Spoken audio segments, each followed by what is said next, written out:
Should you summon tomorrow on the Vorn and Helga banner in Watcher of Realms? Let's be honest, it is the Vorn banner. He is the star of this show. And this is an important question to ask yourself because there's a lot of crazy things coming. We have Vorn here right now. He is a really good magic DPS marksman. He fits perfectly, maybe better than anyone, into the new meta poison comp. And he's got a shield breaker functionality that makes him super strong for breaking shields, and he empowers a couple other allies to make them very strong as well. But even though he's coming and even though he's really good, the next day, on Saturday, there's a 2x by 20x for these lizards, but most importantly, Ferssi, who, because of his Sand Aegis skill and how unique this AoE damage reduction is, he's become one of the most important, vital, essential key units in all of the game, right? So you got to weigh the pros and cons. Do you go for Vorn? Do you go for Ferssi? Furthermore, we do now know that very likely next weekend, if not the weekend after, but certainly the next limited banner, it is going to be Sun Wukong. If you haven't seen my video breaking that down, definitely go check it out. So this is something to consider. There's a lot of stuff coming at you right now, and you got to decide what's the best use of your summons. So I want to help you make that decision. Finally, of course, we know the anniversary is coming soon. However, I've been seeing a lot of comments saying, wow, Moonton's being nasty and giving us all these good banners to bleed us dry before the anniversary, which is in just a week or two, which is in just a couple weeks. The anniversary is in almost exactly 8 weeks. July 14th, that is the anniversary of the game, and I think it's likely they're running it in the middle of July this year. They may do exciting stuff leading up to it, like we had a big June last year in 2024. However, the anniversary is mid-July. And our dev contact did reach out to us maybe 2 or 3 weeks ago and was saying, hey, do you think the players would be cool if we ran the festivities in the middle of the month instead of the beginning of July? It was a little front-loaded last year. So people acting like the anniversary's in 1 or 2 weeks and the devs are trying to screw us, that is a lie. That is not true. But there is a lot of big stuff coming, so we got to consider it. And the anniversary is in striking distance, so maybe you want to save for that. So we really do have to discuss all of this. Also, subscribe to the channel. What do you think, Vorn? Should they subscribe to the channel? He says yes. Subscribe to the channel.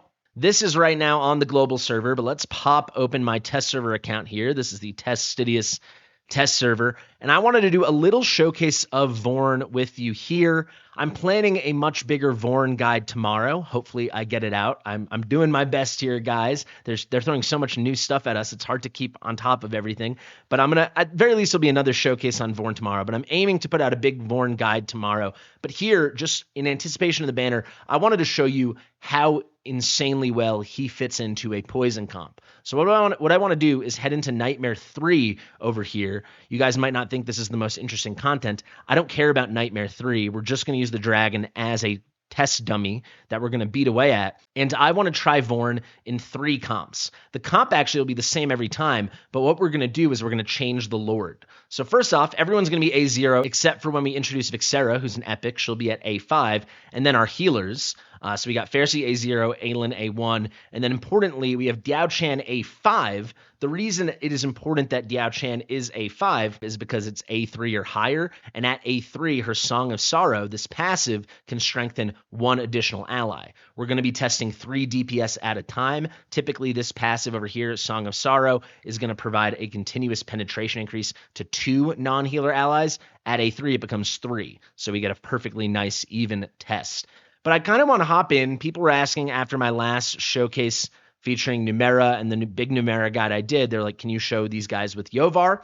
So I figure I'll do that for you guys now because, yeah, he's like the top Piercer Lord, right? So we're going to start with them over here. They both have dual faction, Esotericist and Piercer. Then what we're going to do, actually, we can take out Nastia now. We're going to take Yovar's gear and just toss it onto Vixera over here. Wherever Vixera is hiding, there she is. And we're going to move these guys to the Esotericist comp, and then we're going to swap out Vixera for an A0 Nastia.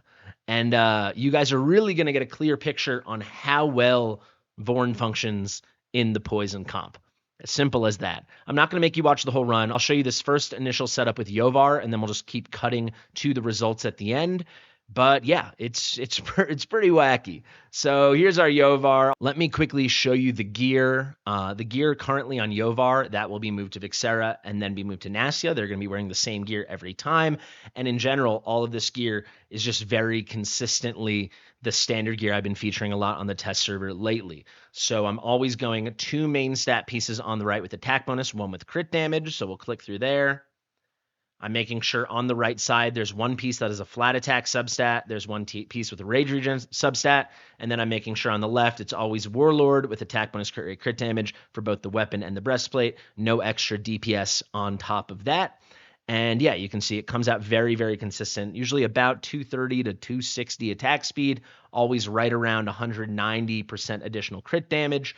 And yeah, around 20% rage regen. So this is Yovar. This is Vorn. This is going to be Numera, and I will mention Vorn is a good candidate for Infernal Roar. All his attacks qualify as basic attacks, so it scales really nicely. He stacks all of this magic resistance penetration, this magic defense break, so that scales very well with Infernal Roar as well. And yeah, that's the baseline. For artifacts, we have Vorn in the Spirit Siphon. We have Yovar in a maxed out exclusive. We have Numera in a maxed out Shattered Hilt. And then you'll see when we go to Vixera, she's in a tier of Twilight. And we go to our A0 Nastia, she's in a tier of Twilight. And both of them will just have Yovar's gear moved directly to them. I think that's enough explanation. This isn't going to be some crazy showcase. I just want to show you the damage capabilities so we can actually already take out Vixera. Let's head into battle. I'll show you the setup, and then we are good to go. So remember, our Diao Chan is A3+, so she will provide the penetration to everyone. We should get nice, even results. And all I'm going to do here, we're going to take our Numera, place her here. Also, all 3 of these healers, none of them are in Wings of Grace. They're all in Invig. So there will be Diao Chan. Then we'll place Vorn here. Then we'll place Aelin here, Yovar here, and Ferssi here. We're going to switch Diao Chan to black mode, DPS helper mode, and as soon as she switches, we throw it on auto. I'll see you at the end. All right, guys, end of the fight here. Just for this one battle, I do want to show you the one very unique thing about Vorn, and I could explain this to you in his kit, but it's so much easier to see, is he can build 2 stacks of poison at once. So when I say stacks of poison, you can see these poison debuff icons. They can all stack up each individual stack. It's very confusing. They pile up to 10. You can think of it that way. Every poisoner in this game, for any comp, they can only have like 1 thing they're piling upon, and it goes up to 10. Vorn can do 2 at once. So you'll see they say all the time in this kit, a different type of poison, a second poison. It just means he's building 2 piles. So effectively, he's putting out 20 stacks of poison, while everyone else can only do 10, because he's doing 2 stacks of 10. So you're gonna functionally see that. So he's stacking it the whole way up. So one of those is Numera stacks, and the other one is Vorn. There's the end of the battle. Put up 40K here, and you're going to see that's a pretty modest number compared to what these guys can do in the Esotericist comp. Let's get a little gauge. We've got Numera with 165 million. We have got Vorn with about 115.8, and we've got Yovar with about 104, 103.5. So let's follow the same procedure. Nothing much more to do. We'll start with Vixera, and we're going to lead up to, spoiler alert, the big crazy number with Nasty at the end. But let's head in here. Let's take out Yovar. Let's find ourselves a Vixera, and let's directly shop his gear over there. And I'm just going to click. Well, I'll let you see me move the gear, and then I'm going to click play, and then we're going to just move right over. So we'll go here. We'll go to the plan. We'll find the Yovar gear. It should be set 2. There it is. Onto Vixera. I'm going to do the exact same setup, and I'll see you at the end of the battle. I forgot to move these guys to actually go with Vixera, so there we go. All right, I'll see you at the end of the battle. All right, end of the battle here, guys. In our Vixera run, you can see we did about exactly 40k blood with Yovar, 33k almost on the dot with Vixera. Let's call it 32 just so I can evenly say it's about 80% the damage we did with the Yovar comp. But I think that's pretty freaking impressive given the fact that instead of deploying Yovar, we're deploying Vixera. And then we're getting an Epic Lord skill, not a Legendary one. And actually, if we look at the damage over here, wouldn't you know it, pretty comparable stuff, in my opinion, from Numera and Vorn. Obviously, a lot less from Vixera. That's a big chunk of the difference. But Vorn did about, 116, 17 million last time. So his damage went down about 12 to 15%. And Vixera did about 167. She's at 150. Numera did about 167, 165. She's at 150. So she's down about 10% exactly, which is, yeah, not as good, but it is an epic lord. And then Vixera doing fine, but not to the level of Yovar. But I think this is a cool little Esotericist comp baseline to set and show that, hey, you can make this comp work in a way that's like nearly as strong as a Yovar comp for a lot of content. Obviously, you wouldn't do it in exactly this way. You'd do it with better timings and more strategy. But you can see the potency is there. It is comparable enough.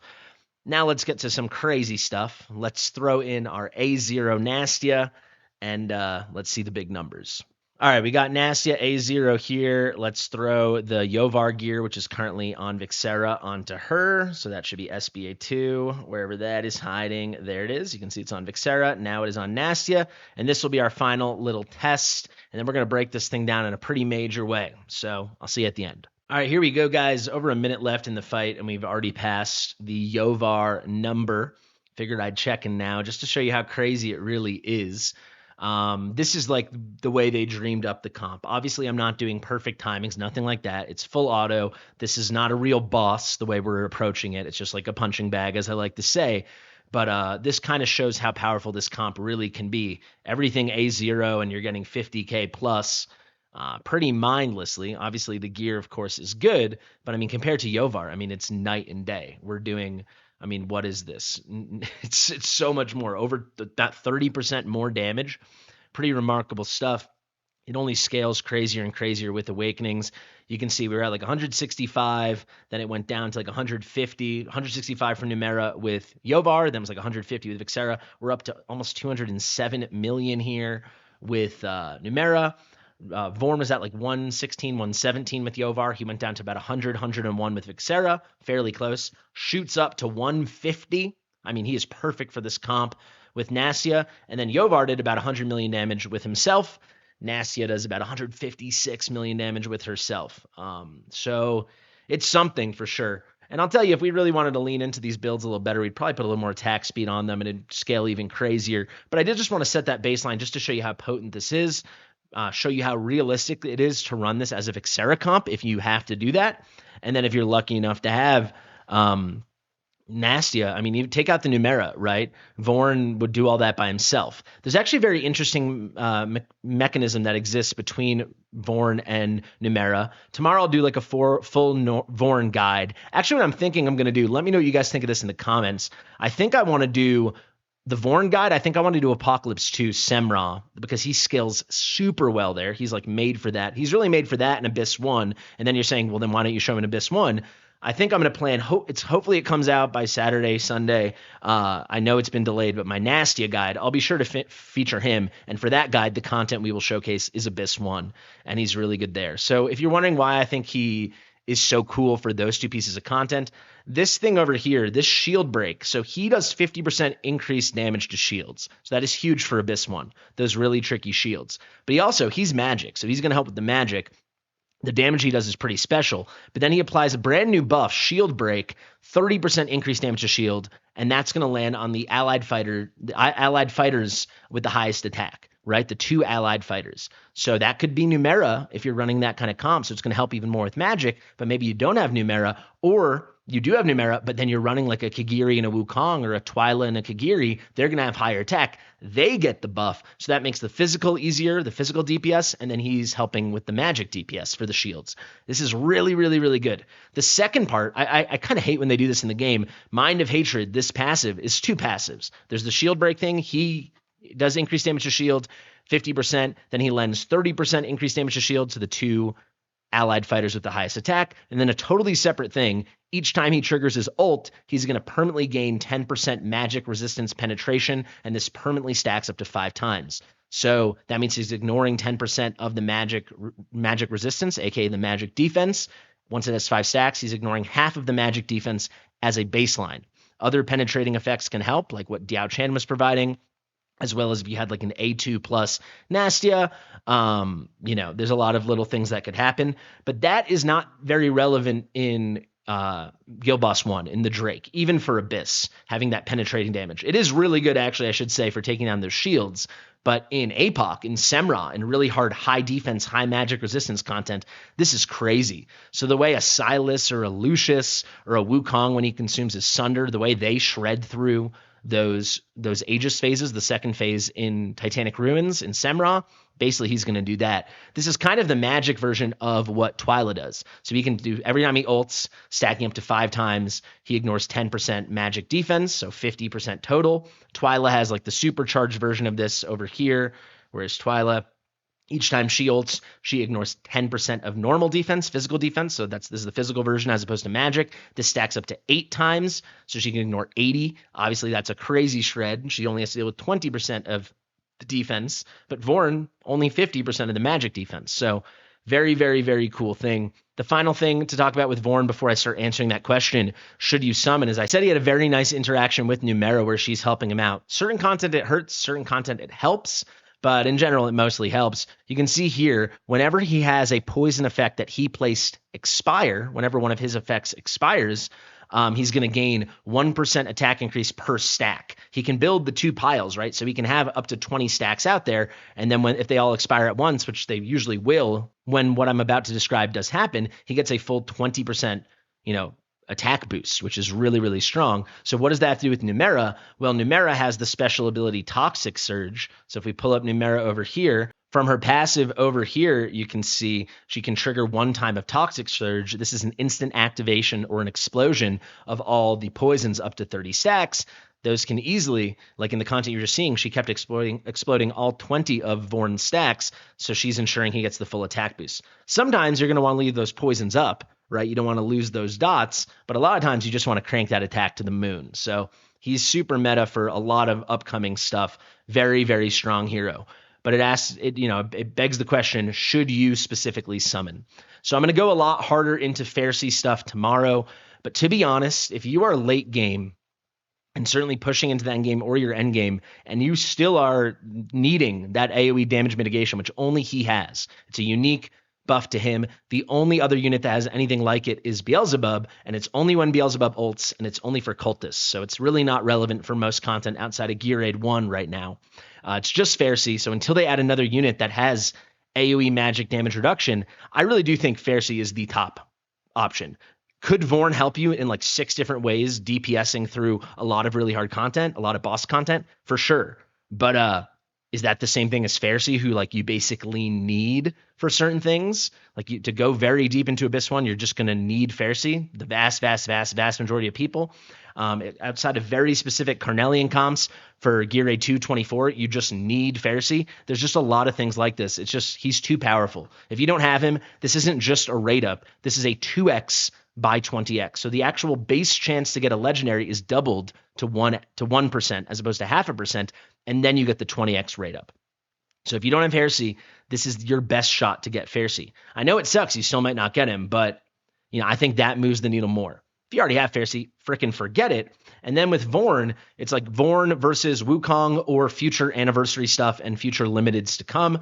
With the limiteds, the vast majority of us will only ever get the 1 copy. You only need to have like 120 to 130 summons heading into the limited week because they always run an event. You get more freebies, and then you're going to do a bunch of summons. You sell them for diamonds. You're racking up summons the whole weekend. You usually have until Monday of the next week, sometimes Tuesday. So you can definitely go for Vorn, just don't overextend yourself. But I think most people should go for him. I don't think a lot of people should go crazy for him unless you already have the foundation of the poison meta. So like I have Vixera, I have Numera, I do not have Nastia. I still want him. I'm still going to go for him, but I'm going to pull for like 2 or 3 legendaries and just let the gods, the RN gods, handle my luck. If RN Jesus believes in me, I'll get him. Otherwise, I won't. That's how I'm approaching it. But I will say, if you're struggling, I mean, we're all struggling aside from like 25 players. If you're struggling to get like 60K on Abyss 1 or get really, really high scores, or maybe you're a lot earlier in the game, but you just have Nastia and Numera, I mean, you saw what that is capable of. And you're going to continue to see in content I'll put out over the next few days. He is super, super, super duper strong. So you can be pretty confident. I think it's pretty likely Wukong is going to be next week. So make sure you're heading into that. Right now, I'm on a shout out to Keats. I'm about to do a takeover after this, so I'm on Keats' account. But you can see he's actually in pretty good shape, right? This is about 90 summons. That's 72. So he's about 162 summons. He's set for Wukong. You want to head into that week, assuming it's next week, maybe the week after. Let's call it next week. He wants to have like 130 summons stocked up, assuming non-spender, right? If you spend, you can make anything happen. You just got to swipe that card. But you can tell for him, it's pretty sweaty. Can he afford to go for Vorn? If he's willing to spend a little bit, he could go for one legendary and gamble. If I was him, I wouldn't do it, right? So make that assessment for yourself. Really comes down to what your priorities are. But without a doubt, he is amazing in Nightmare 4 Guild Boss. He is unbelievable in Abyss 1. He's fantastic in Semra. That magic defense shred is really strong. He's going to be god tier in Arbiter of Frost because of the amount of poisons he puts out. I know that's only one codex, but this is a really powerful unit, a really unique unit. We'll break him down more in the official guide when that comes out. I think tomorrow. I'll commit in this video. That guide will come out tomorrow. Might be pretty late at night, but it will come out tomorrow.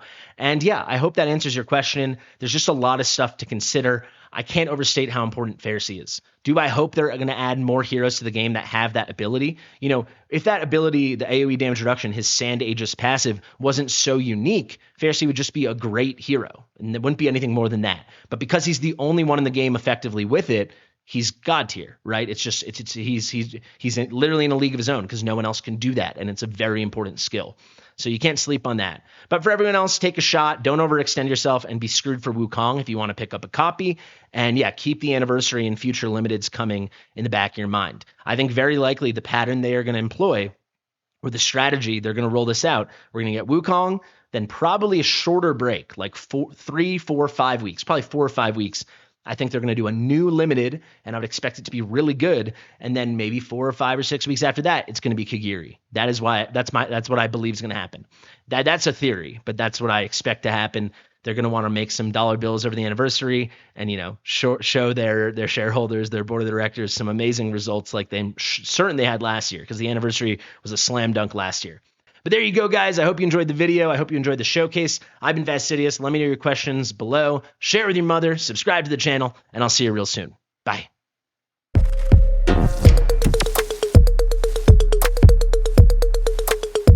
Fastidious.